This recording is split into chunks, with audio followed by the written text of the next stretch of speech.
Magandang araw po sa inyong lahat. Ako po si Banat Bay at eto na naman magbabalita po tayo ng issue. Alam nyo itong pangyayaring interview o presko ni Escudero, talaga nga namang nalaglag siya lalo dito. Kahit sobrang gusto niyang ilusot na hindi totoo yung pinirmahan na blanco, naku po, lalo siyang nalaglag. Pag-uusapan natin yan. Ano na ho ba nangyayari dyan sa budget na yan? Eto. Bago yan, pag-usapan muna natin ng isa pang komento mula sa Nino ho. Hindi ho ito sa mga kampo ng mga Duterte, hindi po ito sa kampo ng mga Dilaw. Ito po yung ibang kampo. Okay, mamaya papaliwanag ko sa inyo kung bakit napaka-importante nito. Okay? Eto po, pasok. Eto na. Intriga kami ni Patpi. Sabi namin, bakit yung BICAM report na yan na linalabas? Yung I think... Ako din, madam, na intriga. Talay. 10 pages. Na may mga items na blanco yung amount. Oo, naku po. Pero pirmado, how can it be possible to affix your signature on pages na blanco yung alokasyon kung magkano? Nako, ayan na. Yun ang unang-unang anomalya o controversy. Kasi pag pumirma ka ng BICAM report, kasi alam niyo yung BICAM report, subject to ratification, hindi pa final document yun. Ayan, malinaw ho kasi, alam mo, dyan nila piniplay words actually ng mga nagpapalusot. Okay? Hindi pa naman final yung sinasabing blanco. Ibig sabihin ho, tama uli yung paliwanag po natin nung nakaraan, mapapanood nyo sa ating video, na hindi naman po yan na yung sinasabi na pinirmahan ni Marcos. Yung BICAM report. Hindi po yan ang tinutukoy ni Pangulong Duterte. Yan po ay BICAM report laang po. Okay? So ibig sabihin, ang punto pa rin dito, bakit pinirmahan ng mga senador at bakit pinirmahan ng mga congressman. Yun ang punto dito. Hindi si Marcos. Huwag natin ilihis ang issue papunta kay Marcos para sabihin ninyo, sinungaling si Duterte. Walang sinasabi si Duterte ng ganun. So, pagdating sa plenary ng both houses at iraratify, hindi pwedeng amyendahan na yung BICAM report. It is only subject to rejection or ratification. Ayaw. Hindi nangyayari yung eto na yung BICAM report, magkakaroon pa ng debate pa sa... Of course, pwede mangyari yun. Bago mag-ratify, pwede may tumayo at mag-question. Ang mangyayari doon, i-reconstitute yung BICAM, ibabalik sa BICAM yung report, kung committee report, pag-aralan muli. Pwede sana nangyari yon dahil kung nakita ng ilang senador at na-question nila sa floor bago magbotohan sa ratification na may mga blanco, valid yung ground para ibalik uli sa BICAM, mag-reconstitute yung BICAM. Dapat. Hindi i-ratify muna. Dapat. Maski ma-delay yung pagpapasa ng budget. At dapat ganun ang ginawa. Nung nagblanko, dapat ibinalik. Okay? Tuloy natin ha. Ipapakita ko sa inyo na yung paliwanag natin nung nakaraan ay pasok sa banga. Pa ng Enero para magkaroon ng ilang panahon na magkaroon ng reenacted budget, mas mahalaga yon, mas mahalagang makorek yung mga mali kasi hindi pwedeng merong blanco. Noong 2018, yan, 2018. Blanco, para sa 2019 budget, meron din ganyan nangyari. Pero iba naman yung, parang deja vu nga ito nung malaman ko tungkol sa mga blanco. Kasi ang nangyari noon, nag-ratify kami, nag-ratify yung House sa ilalim ng ni Speaker GMA pa ito noon. Napansin namin ng mga staff ko, teka muna, parang magkaiba yung na-ratify namin sa Senado, na yung ganun din ang na-ratify na para faithful reproduction yan ng BICAM report, yung enrolled bill. Pero nang nakita namin yung enrolled bill, bago na pirmahan ni Senate President Soto. Diba yan yung sinabi natin, yung enrolled bill. At from BICAM report, ito nga, ang sinasabi niya noong 2018 daw, ganun din. Although walang blanco, pero ang sinasabi niya dito, magkaiba yung sa version ng Senate at magkaiba yung in-enroll bill. Nakita namin na teka muna, magkaiba yata ito. Merong parang namamasyal na 75 billion pesos worth of different projects. Ayan. Sabi ko nga sa inyo Ito'y kagawian na yung mga may discrepancy. Although, sabi ng iba, this time, hindi lang discrepancy. This time, blanco talaga. Ibig sabihin nun, meron laang iilan na nag-fill in the blank. Kasi yung discrepancy, yung katulad niyan, iba yung amount sa Kamara, iba yung amount sa Senado, malamang sa malamang, pinag-usapan sa Kamara. Oh, ganito gawin natin, ito ilagay natin. Yan, ganun. Oh, di ba? Pero itong fill in the blank, hindi, bahala na si boss. Sino kaya yung boss na yun? Hindi natin alam kung sino yung boss na yun. Sa tingin nyo, sino yung boss na yun? Siguro, tindi ng pangangailangan ng boss na yun. Ano? O, tuloy. Na nasama sa enrolled bill na hindi kasama sa ratified version o ratified BICAM report. So, pinwestiyon namin ito. Pinagbigay alam namin kaagad sa Malacanang. Okay. And si Pangulong Duterte, through ES Bingbong Medialdea, kinausap namin, nag-usap-usap muna kami. Ang maganda nun, nagkakausap kami ng majority sa minority. Nagpulong kami nun, Senate President Soto, Senator Drilon ng minority bloc. Si Senator Loren Legarda, siya yung Finance Committee Chairperson. Tapos si Senator Gringo Honasan. So, kinusulta namin kasi walang lawyer sa amin. Kinusulta namin si Senator Frank. Ano magandang gawin ni Espirito? Kasi baka masisi naman siya kapag hindi niya pinirmahan yung enrolled bill, madidelay yung budget kasi Disyembre na yon. Maganda yung sinuggest ni Senator Drilon na parang i-annotate para bang i-qualify yung pagpirma. At yung stipulate, ilagay doon sa pagpirma na, iba itong pinipirmahan ko doon sa pinirmahan ng iba sa kabila. Ang ginawa ni Senate President Tito Sen, na sinasabi niya doon sa pinirma niya, ang pinipirmahan ko lamang yung nakapaloob doon sa aming niratify na BICAM report. Hindi ko pinipirmahan yung enrolled bill mismo. Gets nyo? Kasi nga, magkaiba. Di ba? Magkaiba. Iba yung sa enrolled bills na galing sa BICAM, tapos iba itong nandito sa Senate. So sabi, nilagay niya doon, pinirmahan niya. Parang kinwalify niya. So anong nangyari, masusing tiningnan uli ng Malacanang noon at nakakita pa sila ng additional pa mga 20 billion. Tiningnan daw na Malacanang doon. At may nabuking pa sila. Aguy. So yun ang pinakamalaking dito message na ginawa ng Pangulo. Ano ginawa ng Pangulo? Sige nga. Anong ginawa ni Pangulong Duterte? Nung nakita niya, inaral talaga niya na mabuti. Meron itong hocus-pocus mongus dito Mukha meron tarantadong gumagapang sa kamera. Ang ginawa? Vinito. Con Fernandez, Vito, hindi Beto. Okay? Vinito ni Pangulong Duterte sinabi, di pwede ito. Okay? So pinabago, pinaalis siyang kung ano man yung animal na yan. Abot ng 95.3 billion pesos. Ayaw. Sana kung makakita rin senador na iba yung enrolled bill, assuming Assuming. kasi maraming possibilities dito, hindi pa maliwanag Assuming. Yung bang mga blanco, sino nag-fill in the blanks? Correct. Yon. Kung yung mga blanco sa BICAM report, doon sa Senate version, na siya rin, I assume, na BICAM report ng House, napila pa nito noong pinrint yung enrolled bill. Yon. Dapat bagsakan ng sisirito yung House. Kasi ang nagpiprint ng enrolled bill, House hindi naman Senate. Ayan!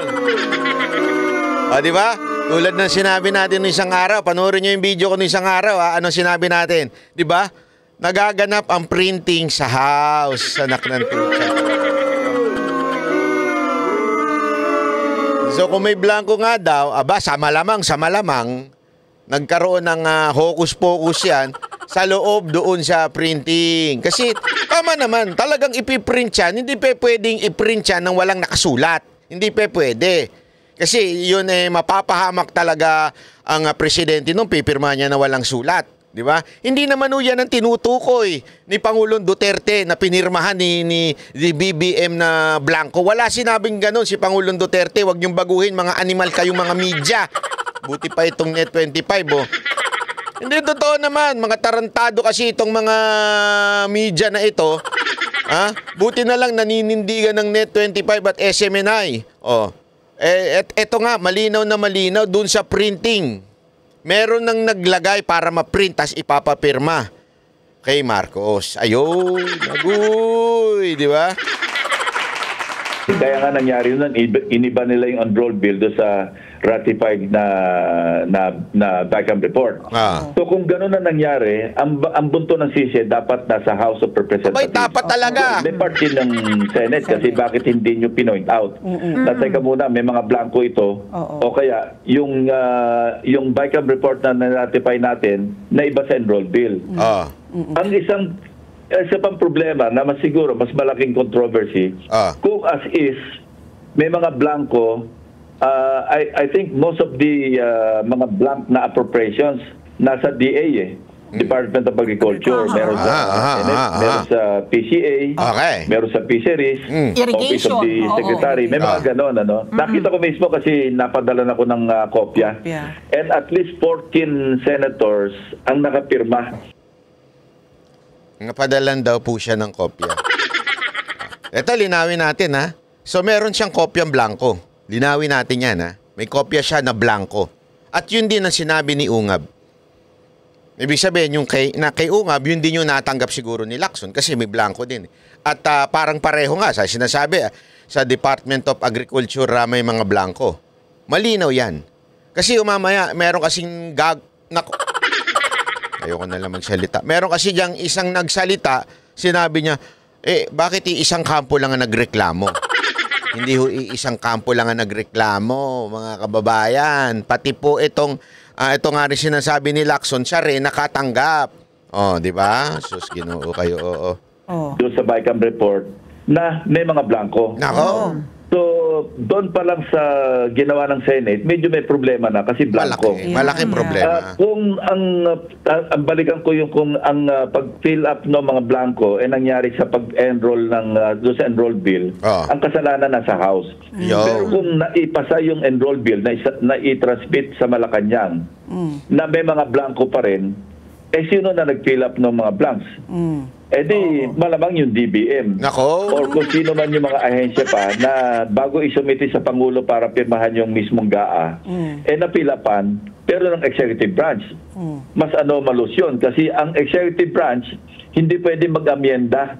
Pwede na mag-veto, mag-line item veto, pero hindi pwedeng ibahin ng Malacanang kung ano yung tinransmit. So sabi ko nga sa inyo, di ba, isang araw, naku, hindi kaya merong mga magkakakutsaba dyan? Hindi natin alam. Kasi sabi ko nga malamang siya, alam naman natin si Marcos, pa-relax-relax lang.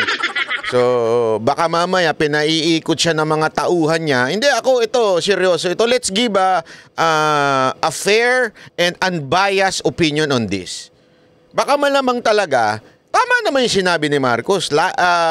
Malamang sasabihin niya, lying si Duterte kasi ganun yung tanong sa kanya. Ang problema lang, sana man lang, Pangulong Marcos, sinigurado nyo muna yung tanong, yung sinabi, kung totoo bang sinabi ni Duterte. Hindi ho sinabi ni Duterte na ang pinirmahan ninyo ay blanco. Walang sinabi si Duterte gayon. Okay? Ang sinasabi dito, mula doon sa ratifikasyon na enroll bills, doon blanco. Kaya nga ang tinatanong, di kaya meron sa DBM o sa Finance Department na nag-fill up niyan? Which is illegal daw. Okay? So, bago pinrint. Or, baka naman hindi nanghialam ang DBM, hindi nanghialam ang Finance Department ng Malacanang. Before the printing, dumaan muna sa isang opisina. Di natin alam kung kaninong opisina yun. Yeah?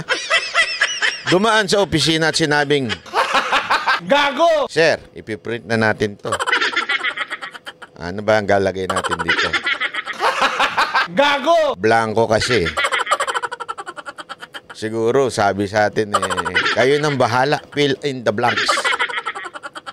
Baka ganun, hindi natin alam, okay? Sa kanyang enroll bill, hindi pwede mag-amyenda. So yun ang dapat tingnan natin. Madali lang namang makita yan para ma-pinpoint natin yung responsibility. I-compare natin yung ratified BICAM report doon sa enrolled bill. Yun. And it's no joke. Kung parehong-pareho yun at may blanco rin sa enrolled bill, lahat may kasalanan. Both legislative at saka executive branch. Pero kung yung enrolled bill filled up, kumpleto, walang kasalanan ang Malacanang, ang may kasalanan lamang yung House of Representatives, pati na yung Senado. Yun! Patay tayo dyan. Di ba? Malinaw siya, malinaw. Malinaw pa siya, malinaw. Meron talagang problema. Mamaya, papakita ko sa inyo kung papaano tila, allegedly, nadulas si Escudero. Mamaya, maganda yan. Pero bago yan, ipakita muna natin itong isang, kasi merong mga gago rin dyan, na binabati ko si Bato, bakit daw hindi niya sinabi. Relax lang kayo mga kababayan natin, kasi minsan kasi, meron dynamics yan bago para sino ba munang magdatakil ito sa mga Duterte, syempre, hindi naman po pwedeng, una-una, si Senator Bato, ang importante naman, ito yung statement niya okay? Meron ditong post na shinare ni Bato, ito yung statement niya, hawak na blankong BICAM report ni Pangulong Duterte, isang lehitimong report. Kung ano yung pinakita ni Kong Ungab, ganun din ang binigay sa amin. Kasama rin, di ba? Sino ba yan? Kasama si Amy, nagsabi din dyan iisa lang ang BICAM report, kaya nga BICAM kasi pinag-agrihan niya ng dalawang panels representing both houses of Congress. Okay? So yun daw yung inabot na sa kanila, blanco din daw. Dahil nga may pumupuno sa kanya, meron din siyang dinagdag na sinabi dito sa post, for those who are saying that I am scared, that you are discard me. You know, if I were scared, I should have signed the BICAM report. I was the one only who didn't sign and walk out of BICAM meeting. Yun, nag-walk out pala siya. Malamang, nung nag-walk out siya, nag-usap-usap na sila ng kampo nila na sinasabi, ito, i-report mo. Kasi si Ungab ang taga Davao, report mo. Siguro yun ang laging nandun na i-report mo ito kay Pangulong Duterte. Ayan, hanggang pinag-usapan na nila na gagawa na sila ng podcast, di ba? At mas may papaliwanag po ni Ungab. Bakit to? Si Ungab po 2 beses naging chairman ng appropriation. Mas alam niya yung mga galawan sa kamera. Alam niya yung papaano i-hocus-pocus ng mga animal doon. Kaya nga, sabi ko nga sa inyo hindi ho kaya. Eto, tanong lang sa mga kababayan natin. Hindi ho kaya, meron niyang connection doon sa pagkasibak nung isang chairman ng isang komite sa Kamara? Hindi kaya nalaman nila na booking ng Malacanang, bakit ganito to? Bakit nagang blanco ito? Tapos nalaman na merong nag-hocus-pocus doon sa printing na. Pinanagot. Tapos ang inilaglag, yung sinibak sa kanyang posisyon bilang chairman. Hindi kaya? Para bagang, kaya nga dapat magsalita dito si Zaldico dapat magsalita siya. Kasi baka mamaya, merong nabuking ang Malacanang, pinagsabihan ng House, at ang para bagang sacrificial lamb, eto na lang tao ko. Si Zaldico na lang ang malaglag. Pero may mas matindi pa palang nasa ibabaw niya, hindi natin alam. Kaya kung ako sa iyo, Zaldico, papayag ka ba na ikaw ang naging sacrificial lamb sa mga sitwasyon na ito? Sa mga abiryang ito, sa mga kaguluhan na ito? Tila parang ganun ang lumalabas. Di ba? Hindi natin alam. Parang ikaw ang sacrificial lamb. Sana magsalita kayo kung ano ba talaga nangyari. Totoo ba o hindi totoo na kayo ay sacrificial lamb? Totoo ba na meron talagang blanco bago ma-print? Ano ba talaga ang tunay na dahilan? Ang importante dito ay malaman natin ang katotohanan dahil meron ng isang nagsalita. Meron pong isang nagsalita, tila talagang todo siya pagtatanggol. O, pakinggan natin, pakinggan. Ang mga declare na committee report na unconstitutional. Are we saying na parang wala namang sense na magreklamo o wala yung ang issue dito, yung sense na magreklamo. Yung mag-file ng complaint sa Supreme Court na unconstitutional. Okay? Ito ang paliwanag ni Escudero. Linawin natin kasi para hindi tayo maligaw. Kasi alam mo si Escudero, maganon yan. Mabulaklak ang kanyang bibig. Tila parang tama talaga lahat ng sinasabi niya, di ba? Parang ganon. Pero tandaan natin, ang tanong dito, ang issue dito, yung pagsampa ba ng nila Ungab, o yung, hindi ko pa lang alam kung nagsampa na, sa Supreme Court na unconstitutional yung GAA. Yun ang tanong. Sagot. Tulad nga, hindi ko hindi sa iniiwasan doon. Marami lang talaga ibang trabaho at maraming mas mahalaga. Ayan, bigla kagad. Hindi naman siya iniiwasan ko to. Wala naman sinasabi iniiwasan. Kasi nga, tagal niya sumagot eh. Dito, parang hero pa siya. Hindi naman siya iniiwasan ko to. Kaya lang mas marami pang issue na dapat tayong talakayin sa buhay. Ano issue nyo ni Hart? Hindi. Ako nagtatanong lang Kasi sir, hindi totoo yan. Na marami pa tayong isyung dapat pag-usapan. This is the main issue. We're not talking about millions here, sir. We're not talking about billions here. We are talking about trillions. Pera ng taong bayan. Wala nang iba pang mas mahalaga na issue sa lipunan kung hindi yung paggasta ng gobyerno sa pera ng taong bayan. Kaya tayo naghihirap, kaya tumataas ang lahat ng bilihin, apektado ho yan sa tama at maling pagbabudget ng gobyerno. Bakit kanyo? Pwede saan ang budgetan ng Department of Agriculture ng ganito para ma-subsidy yung mga bilihin, yung mga kailangan sa mga farmers para bumaba ang presyo. So anong usapin yan? Usapin ng budget yan, sir. So hindi natin pwedeng sabihin na hindi kasi ako may mas mahalaga pang issue. Sir, ito ang pinakamahalagang issue sa lahat. Mawalang galang na po si Senator Escudero. Mawalang galang na po, sir. Ito ang pinaka-importanting issue sa ating bayan. Budget. Diyan nakadali lahat ng proyekto, trabaho, pagkain, food security, crime prevention. Bakit? Budget, importante yan. Pag walang pera, hindi gagalaw ang gobyerno. Mantakin mo kung sakaling totoo yung mga akusasyon na talagang nagkaroon ng hokus-pokus diyan. Madadali ho ang lahat ng aspekto ng ating lipunan. Paano ko nasabi? Pumunta ka sa restaurant. Nagdadabog ang waiter at saka waitress. Yung tipong hindi pa ang sarado alas 10. 9 o'clock ka pumasok, tumitingin na sa relo. Sana ko Rolex. Hindi, joke lang. Si Dada at saka si Coach Oli kasi. Sana ko Rolex. Titingin-tingin. Alas 9 pa lang, alas 10 ang sarado, Para bagang sinasabi, wag na kayong pumasok, animal kayo. Maliliit kami sa mga jowa namin pag-uwi. Dadaan pa kami sa kabit namin. Di ba? Ganon. Bakit kanyo? Din umupo ka, alas 9 na. Upo ka. Sir, last call natin, 9:30 siguraduhin mo, alis ka ng alas 10 Ganon di ba? Ganon yung mga yan Tapos ano mangyayari? Habang umu-order ka, patingin-tingin doon sa, wala na to, wala na to, wala. Para baga dinidiscourage ka kumain. Wala na to. Sumisigaw sa kitchen. Kala mo nasa palengke. Sige. Sir, matagal po ito lutuin. Mga 30 minutes. Mga 45 minutes. Para bagang wag ka nang umorder. Buwi ka na. Tapos siyempre, pagpipilitan mo, pag-order mo, magdadabog na.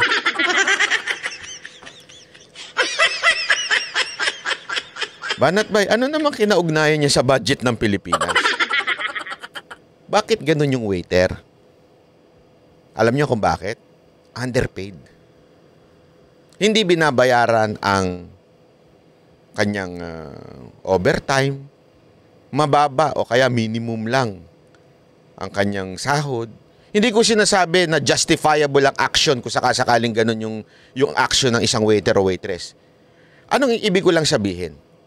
Yung salary niya, yung budget niya affects yung kanyang trabaho. So what do I mean? Simple lang mga kababayan. Etong budget ng Pilipinas affects every department na gagalaw sa Pilipinas. Kung sakaling hindi maibigay, kasi balita ko, may problema pa daw sa pensyon ng mga kapulisan. So hindi maibigay ng tama, kulang-kulang yung ganito, o sa PhilHealth, halimbawa, apektado, hindi ho kayo, sir. Ang apektado ho, kaming mga mamamayang Pilipino, mga ordinaryong Pilipino. Ganun kahalaga ang budget deliberation. Ganun kahalaga ang budget na gagawin o itong GAA. Ganun kahalaga yun, sir. So don't say na may mas mahalaga pang mga bagay. Huwag niyong pagandahin at gawing hero kayo kasi hindi kayo sumasagot. Tandaan ninyo mga kababayan. Eto ha, tandaan nyo ito. Ilagay nyo sa utak to habang pinapanood nyo ito.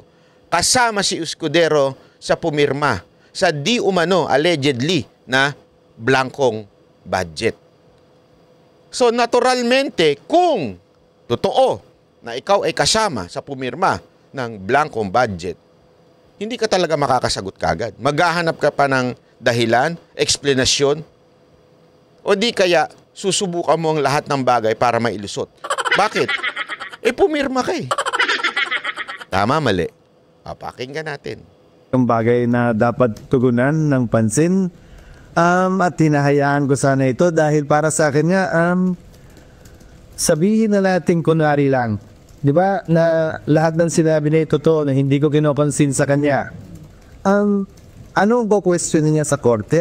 Yan. Tama naman siya dito eh. May punto siya dito, but that is not the point of the Filipino people. Sabi niya, if totoo yung sinasabi ni Unga, pati Pangulong Duterte, binanggit niya pa nga isang abogado na si Atty. Vic sa Senado, ay mali. Totoo, di ba? Sinabi niya, ha? Na si Atty. Vic, di ba? Hindi niya binanggit pala. Pero ang punto dito, sinasabi niya, hindi yan magiging magkakaroon ng value sa korte. Bakit? Hindi naman yan yung pinirmahan. Tama naman po siya dyan. Nagigets nyo? But that is not our point. You are missing the whole point, Senator President Escudero. Senate President Escudero. Bakit to? The point is, bakit may blanco? Hindi lang si Pangulong Duterte o si Unga mang nagsasabi, meron pa sa ibang mga kampong nagsasabi na blanco nga. Naintindihan natin? That's the issue. Whether it's going to be unconstitutional, it's not for us to say. Nasa Supreme Court na po yan. Or tatayo yan sa Supreme Court, depende sa mga ipipresentang ebidensya. But the point here, very unethical, immoral, na merong blankong pinirmahan ang mga senador natin at mga congressman. That's the point here. So wag natin ilihis ang usapan na wala naman yan, malabo yan sa korte kung ano man. Hindi yun ang punto dito, sir. Legal itong bawal dahil sa dulo, ang tanong, yung GAA ba, in General Appropriations Act buying and road bill ba, may blanco ba? So tama naman kayo, wala talagang blanco doon. But along the way, may nagsulat ng fill in the blank. Merong ganun. Di ba? Hindi tamak na mag-akusan may blank check na pinigay ang Kongreso. Mali yun. Kasinungalingan yun at hindi totoo yun. At kung blanco man yung nasa GAA, hindi pwedeng i-release ng DBM yun. Hindi pwedeng i-release. Tingnan niyo yung salita niya. Hindi totoo na may blanco sa binigay ang Kongreso. Remember, when you say Kongreso, it's not the Kamara only. House and the Senate. Yun ang tinutukoy ng Kongreso. But again, di ba, pinapaliwanag nga kanina ni Lacson, napaka-importante ng paliwanag ni Lacson, posible naman na talagang hindi blanco yung nagkuha ng BICAM at saka ng, sabihin yung pinirmahan ninyo, blanco, pero nung sa i-report na, para sa printing na, hindi na blanco. Posible yun. So tama yung words mo, you're not lying at this time. Pero the point here, ang tanong, yung BICAM, yun ang tanong dyan eh, yung BICAM na tinutukoy ni Ungab, blanco ba o hindi? Yun ang tanong, hindi yung report na binuuna ng Congress. Kasi baka mamaya, along the way, di ba? Pagkakuha doon sa BICAM report, bigay doon sa animal, kung sino mang hayop na pumirma, naglagay ng mga number dyan, hindi na blanco, tapos sinulatan niya na. Blanco pala, tapos sinulatan niya na, tapos ipinakita. Ito ha, isa pang proof na posible yun. Tuloy natin. Ng National Treasury yun. Kung may typographical error sa enrolled bill, na let's say may blankong linya doon na sinabi Project ABCDE o Kalye o Road ABCDE na walang amount, hindi pwedeng release yun at sulatan ng amount na kahit sino man yun. Hindi na kailangan i-deklarapahan constitutional yun, i-consider error yun, at hindi pwedeng release. So, yun ang punto niya dito, yung constitutional. Okay? Kung gusto nila mag-adse ng panahon para magsampa ng kaso sa korte, malayan silang pwedeng gawin yun. Pero hindi ko, sa palikat parte namin, meron na lamang kaming naiiwan kabilang ang araw na ito. Next Na 1, 2, 3, 4, 5, 6, 13 session days, tama? Next. Kabilang ito. Sorry, 12 session days, kabilang ito. Next. Minus yun ang Chinese New Year. Sa 12 session days na mas magtutuon na namin ng pansin ang mga panukalang batas na sana'y mahabol pa namin sa ikalabing siyam na... Anong mas importante? Yung bill ni Ontiveros? Kaysa sa budget ng entire government? Ganun na sinasabi mo, kaya hindi nyo na pinag-uukulan ng pansin to? Hindi nyo pinag-uukulan ng pansin dahil baka naman hindi nyo kayang maipalusot.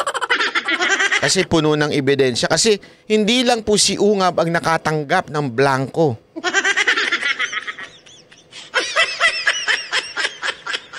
So, sir, ako nagtatanong lang po ako, palusot po ba yan ninyo? Hindi, wala na kasing oras. Meron pa tayong mga kailangang pagtuunan ng pansin. Reso na mas mapakinabangan ng ating mga kababayan na siyang pinututunan na namin ng pansin. Ang hindi ko maintindihan sa nagrereklamo, dati siyang naging upper chairman, alam niya ang patakaran, alam niya ang igaya proseso ng budget. May mga kasama pang abogadong nagreklamo kaugnay ito. Pero ito ang alam ko, wala pang dineklarang unconstitutional na bicameral conference committee. Tama ka naman dyan eh. Pero hindi yan ang pinupunto nila, Ungab.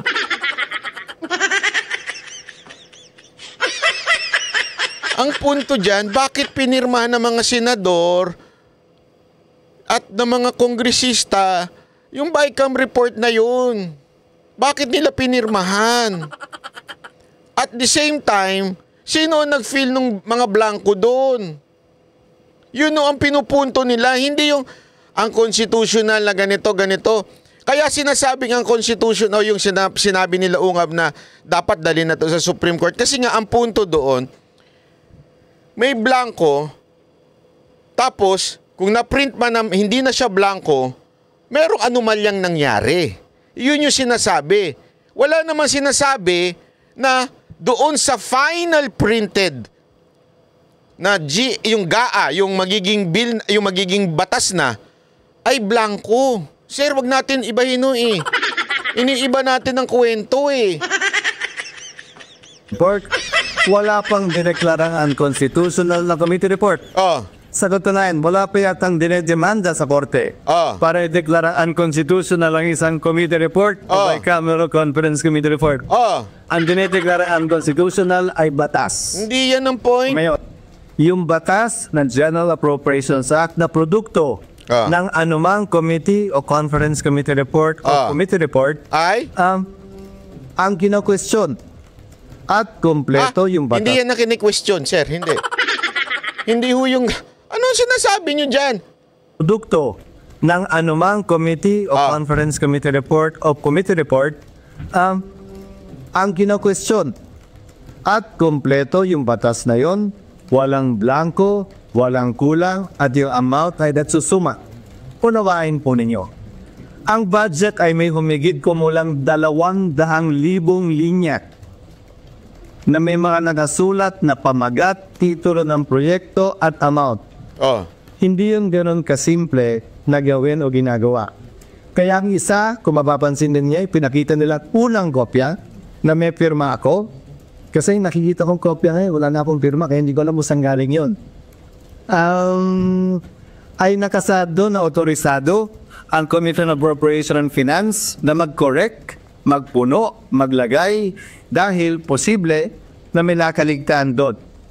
So, sinabi din doon sa huling talata ng Bicameral Conference Committee Report, kapag may pagkakaiba ang GAA sa Bicameral Conference Committee Report, ang masusunod ay ang GAA, unenrolled bill ng GAA.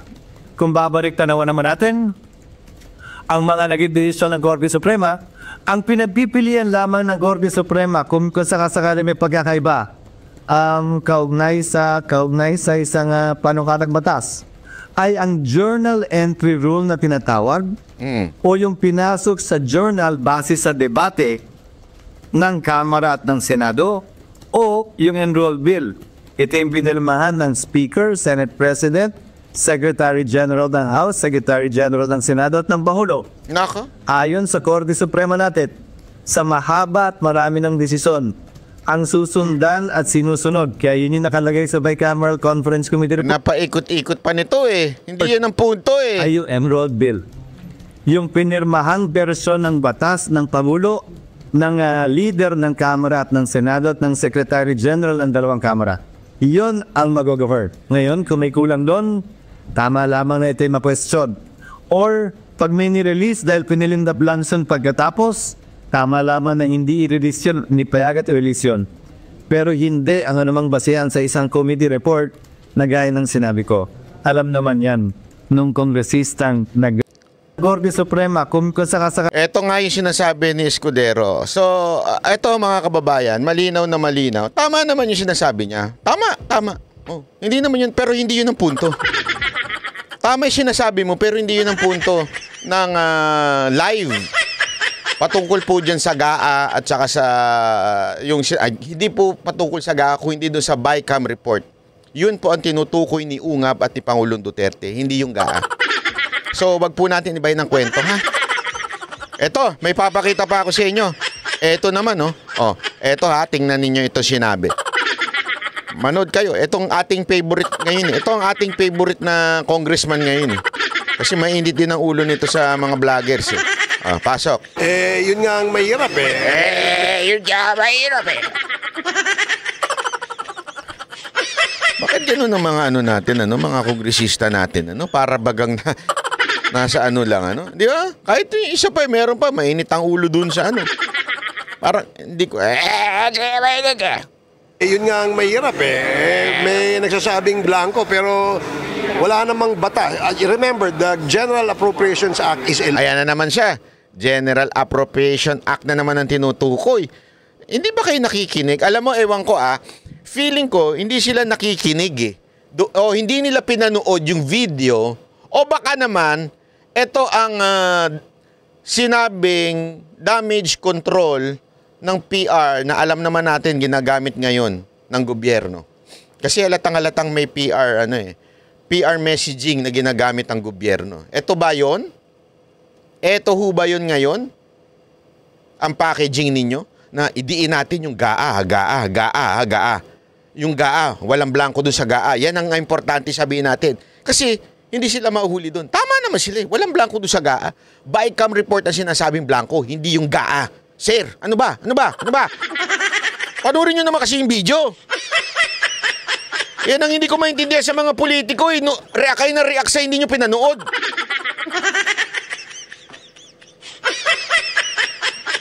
Pa, sasabihin nyo, kami ang fake news. Ang bira, no? At ang batas nito ay pinipirmahan ng mga miyembro ng Senado at miyembro ng Kongreso at lalong-lalo na bago pumirma ang ating Pangulo. No, in this case, maraming pumirma, maraming nakakita, maraming tumingin. Oo nga. At pagkita nga nila sa BICAM report, blanco O may magre-react Nandan na kanina si nakatanggap mismo si Lacson. Bakit isang quarter lang yung nagsasabing blanco ito? Ayan, sinasabi niya, parang, bakit parang isang kampo lang o isang quarter lang yung nagsasabing blanco? Hindi, sir. Oh, si Bato, nasa quarter ni Pangulong Duterte. Oh. Pero si Lacson, nandun ba? Hindi naman maka-Duterte si Lacson. Alam naman natin na nandun pa nga siya sa alam ko, nasa Senate slate pa siya nung ni Marcos eh. Oh. So hindi isang quarter lang. Oh, meron pa isa magsasalita, yung kakampi nyo rin ngayon. There's no law that has been signed by the President. Tama ka naman dyan, hindi naman nang tinutukoy yung presidente. Paulit-ulit naman eh. There's nothing in it. As far as we are concerned, in my experience as a legislator, lahat po ng pinirmahang batas ay kumpleto po yan. Oo nga, hindi yan ang tinutukoy, sir. Ano ba? Sir, ano ba yan? Gulo-gulo naman eh. Bycam report nga eh. So yung ratified version now, yung ratified version yung ng Bycam. Still, the President will have to sign the ratified version. Nakita niyo po ba yung copy ng bago ni-ratify ng Bycam? No, I haven't seen that.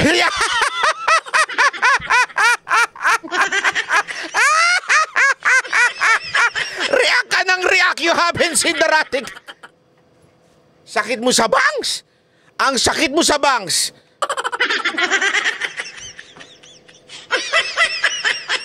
Yun ang tinutukoy ni Ungab at ni Pangulong Duterte. Tas tinanong sa'yo, have you seen the ratified version? Yung niratify ka ng Hindi. Sagot mo. React ka ng react, tas hindi naman pala. Sure naman. Wag ko kayo magagalit sa akin, sir, ha? Kasi, para sa inyong kaalaman, sir, yun po kasi, kasi baka ako, concern ako sa inyo. Next time, wag po kayong sasagot ng hindi nyo napanood talaga.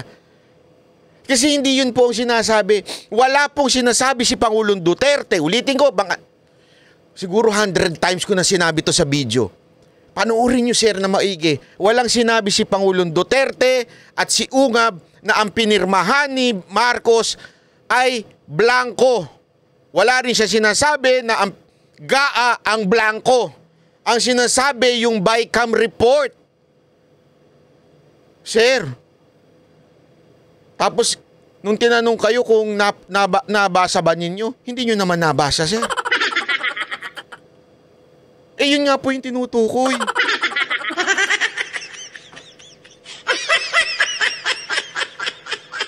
Sana, sir, hindi na lang po kayo nag-react. Mawalang galang na po, sir. Sana hindi na lang po kayo nag-react. Kasi, tingnan ninyo, natawa tuloy ako dun eh. Grabe ho yun, ha? Bago ni-ratify ng Bycam? No, I haven't seen that. I haven't seen the copy. Sir, sa Barayuga lang, sir. Barayuga case. Yung question... Wala na, iba na yan. Oh. I haven't seen that. Okay. Ito kasi mga kababayan eh. Pwede ba nating sabihin, halimbawa ako, tinanong ako ni Boss Dada o kaya ni Coach Oli, ni Jay o kaya ni Judea. Banat bay! Ang ganda nung pelikula na yung halimbawa lang yung kasi pasensya, hindi ako nanonood ng Tagalog. Noon pa nanonood ako pero ngayon din. Yung sana maulit muli na pelikula. Tapos sa halimbawa lang ha. Sasabihin ko, di naman maganda yun. Ang baduy naman ng pelikula na yun. Wala nga yun eh. Wala nga kwenta yun. Hindi totoo. Hindi yun. Hindi yun pang realidad, sabi ko. Okay. Oh.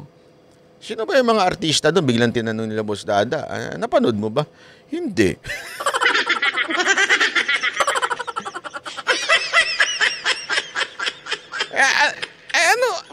Bakit ganun? Sir, yun na nga eh. Baka nga sa tingin ko na mix ni Barbers yung tinutukoy. Hindi hugaan tinutukoy ni Pangulong Duterte at ni Ungab. Yung Bycam report.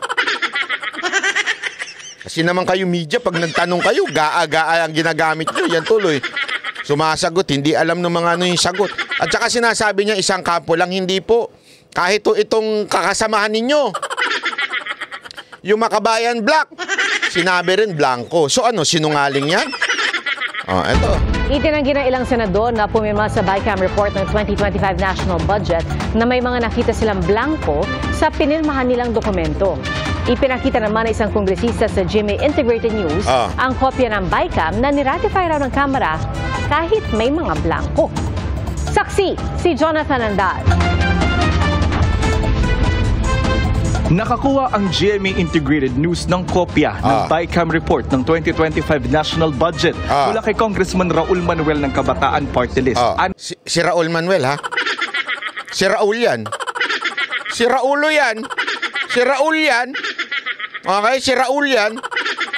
Hindi po yan Maka Duterte. Ay, galit na galit sa mga Duterte yan.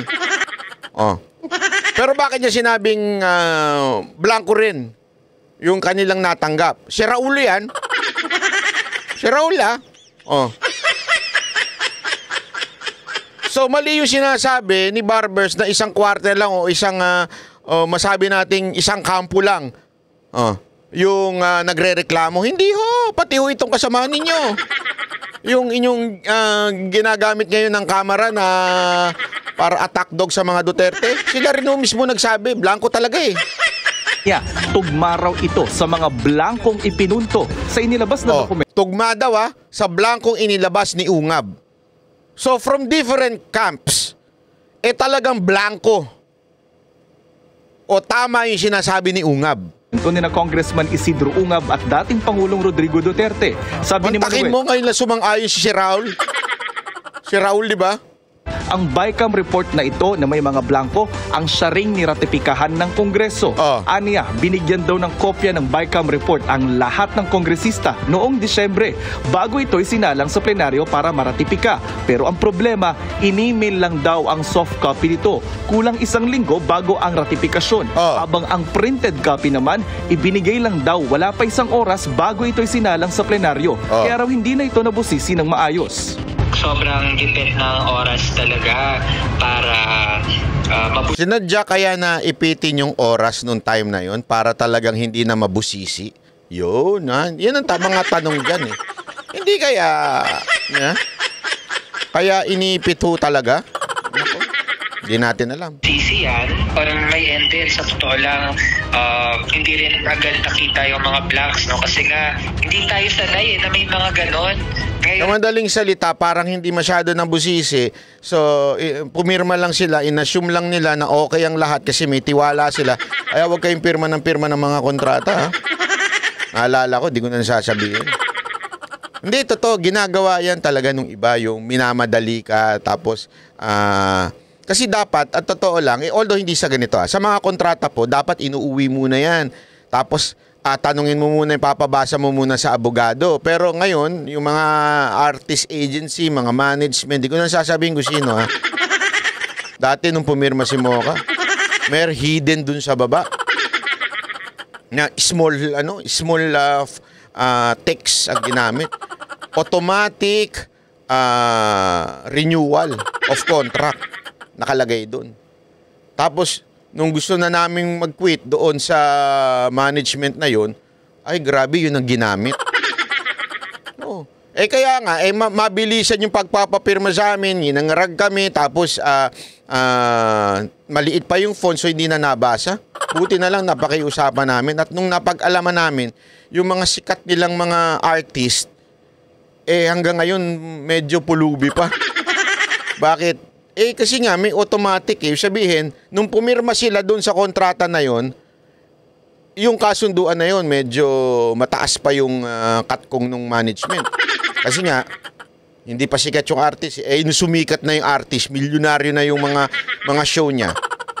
Ang laki nung katkungan na nandun. Automatic renewal yon. Yun, nadali. So what do I mean? Simple lang mga kababayan, ha? Ganyan ang nangyari dito sa Kamara. Parang inipit yung oras para hindi na mabasa at mabusisi. Tapos, siyempre, ina-assume nila, wala naman sigurong gagong maglalagay ng blanco. Kaya lang, nagkataon, gago ngayon eh. Nagkataon, gago ngayon. Kaya talagang sinubok-subukan na gawing blanco. Ayan, nung blanco, pinirmahan nila. Yun, ang ano dyan. ko lang na-encounter na nag-ratify ng budget, meron pala mga blank. Sa pagsusuri ng GMA Integrated News, ang pahinang ito halimbawa ng dokumentong... So, ibig sabihin po, meron talaga hong blanco. Mga kababayan, malinaw na malinaw po. Kasi nga ho, alam nyo, sinasabi ko nga sa inyo kaya feeling ko merong PR na hinire etong mga animal na to. Kasi mahilig mag-hire to. Lalo na yung mga vlogger niya. Hina-hire nila. Bubobo naman. Kaya ngayon, hirap na hirap sila magpaliwanag dyan sa gaa-gaa na yan. Kasi alam nyo, masalimuot na bagay ho ito. Itong mga vlogger nila, lalo na yung gagong vlogger nila, ang tanga-tanga niyan Walang alam niya sa politika, lalong walang alam niya sa budget. Ngayon, pilit na nagpapaliwanag. Di ba? Ay, nakuha ko sa'yo, bumili ka na lang ng sabon, sabunin mo yung mukha mo at bibig mo. Baka malinis pa. Hindi kasi totoo naman Pilit. At bakit ko kinikwento ito? Ito kasi umamin tong bayaran na vloggers So, ibig sabihin, posible talaga na meron silang PR na ginagamit para i-damage control etong na-booking. Na-booking ko kasi ito naging trending, talagang sumupla ko at marami hong grupo akong alam na talagang kahit mga negosyante, mga mapa-uniform personnel, nung napanood nila ito, nag-init ang ulo nila kasi bakit ganun? Tapos yung mga nabawasan pa, tinamaan pa sila. So ibig ko lang sabihin mga kababayan, ngayon alam natin na tila merong silang ibang istoryang pinalalabas na alam mong dikta ng PR nila. Ano yun? Ang idiin nyo, walang blanco sa gaa.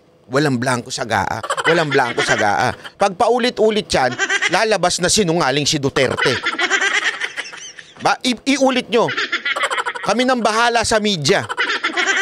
Alam ko yan Kasi meron akong kilalang ganyan ng trabaho. Binabayaran siya. Siya ang nagko-control sa mga vloggers. Siya ang nagko-control sa mga media para magkaroon ng damage control sa mga iskandalo. Tuwan-tuwa nga yun pag may palpak ang gobyerno. Kasi may iskandalo. Pag may iskandalo, meron ngayon siyang trabaho at project. Pag may project siya, alam mo na, may pera siya. So, ang trabaho niya, ito, may iskandalo. Ayusin mo nga ito sa media. Ayusin mo nga ito sa mga social media.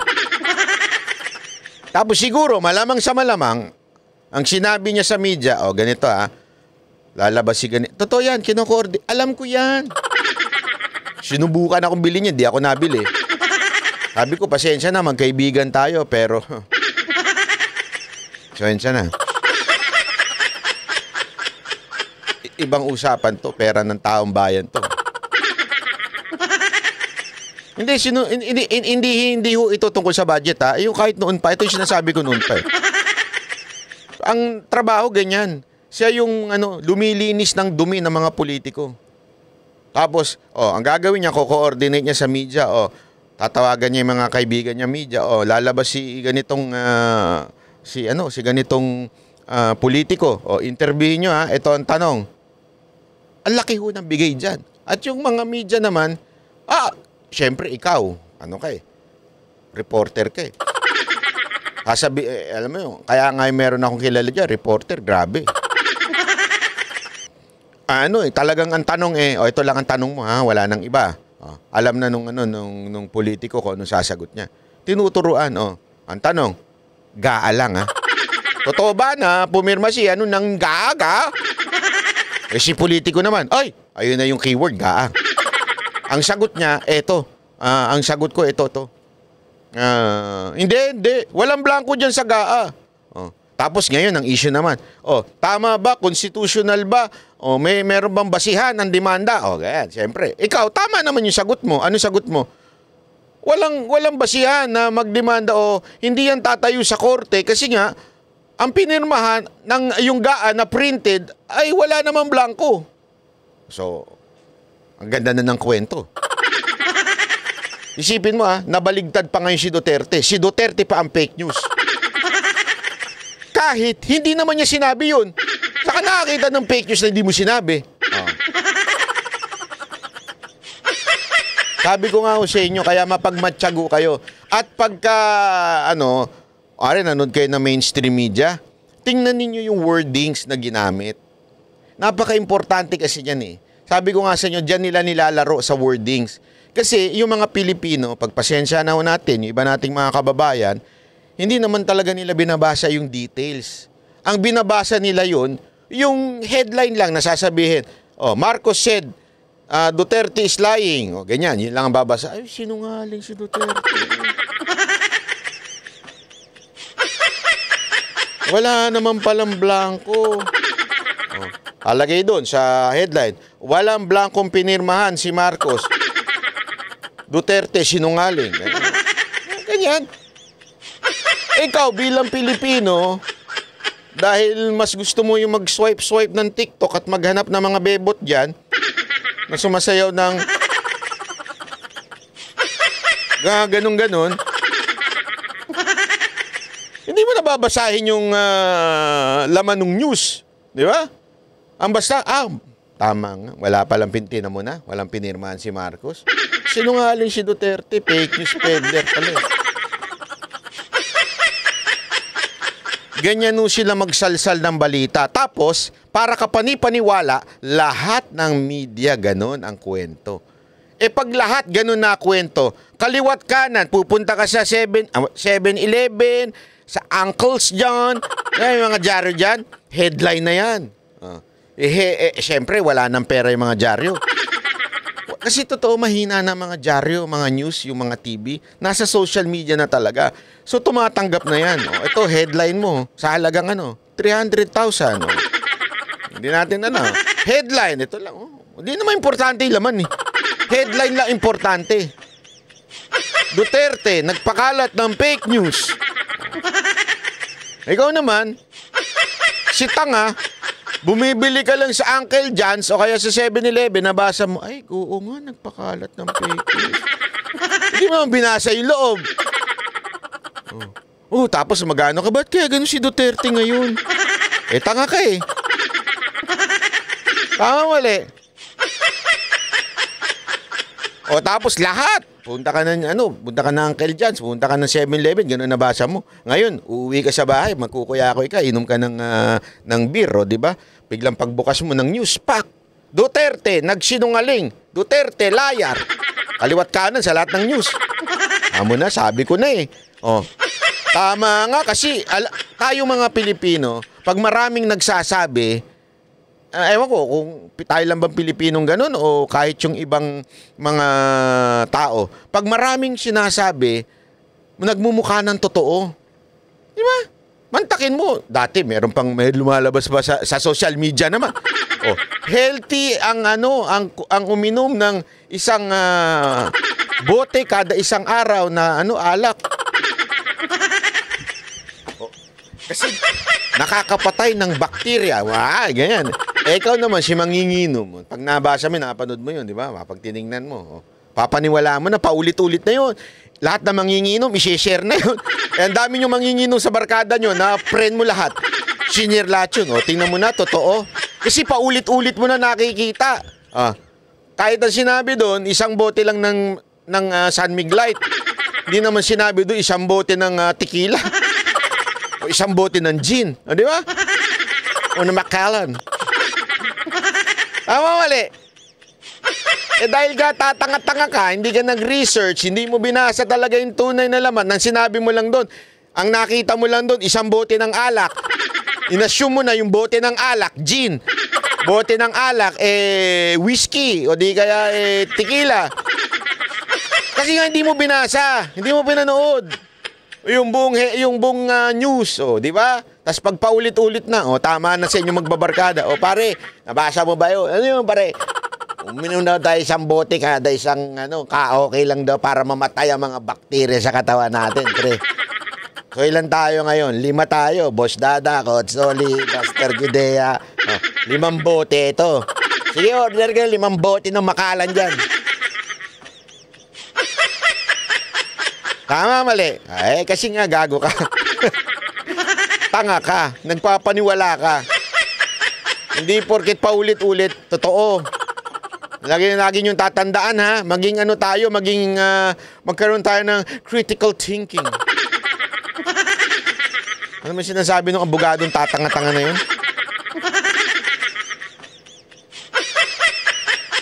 Di ba? Mag-isip tayo na mabuti. Hindi, ako mga kababayan, lalo na yung mga nanonood dyan sa District 3, binabati ko po. Huwag niyong kakalimutan, mga kauson po. At ang buong Yorme's Choice. District 3 ng Maynila, konsehal, tumatakbo po si Mocha. Hindi, kasi lagi sa akin sinasabi ng Mocha, message sa akin si Mocha, uy, ang dami nakakilala si dito, mga lolo't mga lola. Sabi ko, wala ba nakakilala sa akin ano dyan? Hindi, pero nagpapasalamat po ako sa mga lolo't lola na nakakilala po sa District 3. Gusto ko talagang pumunta sa mga pagtitipon ninyo, kaya lang natutulog po ako sa umaga. Alam niyo nang panggabi ako eh. Okay, so binabati ko na lang po kayo mga taga District 3. Kung gusto niyo pa po kaming makita during the campaign, mangangampanya po ang Mocha Girls dyan. Yun! Sa District 3. At si Banat Bay, mamimigay ng pagmamahal. So, binabati ko po kayo. Huwag niyong kakalimutan, Yorme's Choice. Ha? Huwag po tayo dun sa Ladies' Choice. Bakit to? Alam mo naman yun, mabaho. Naging mabaho na ang Maynila dahil sa mga basura. At na wag din tayo magkakaroon ng spam choice. Bakit? Ang spam choice bulok. Mantakin mo, ang tagal na nung baboy dun sa loob. Bulok na po. Hindi po bulok ang spam, ha? Pero, ang tindi ng preservative niyan. Gusto nyo ba ng ganyan? Hindi totoo, hindi press. Totoo, pero hindi press. Yeah? Kaya dun tayo sa Yorme's Choice. Yun lang ang the best, di ba? Yorme's Choice. Ayos ba? Okay, maraming salamat po. Ako po si Banat Bay. Kita-kita ulit tayo dito sa aking channel, Banat Bay. Sana mag-subscribe at saka sana mag-click yung notification bell at higit sa lahat, manood kayo sa SMNI. Salamat po. Bye-bye. Yan ang Banateros, boses ng ordinaryo Pilipino.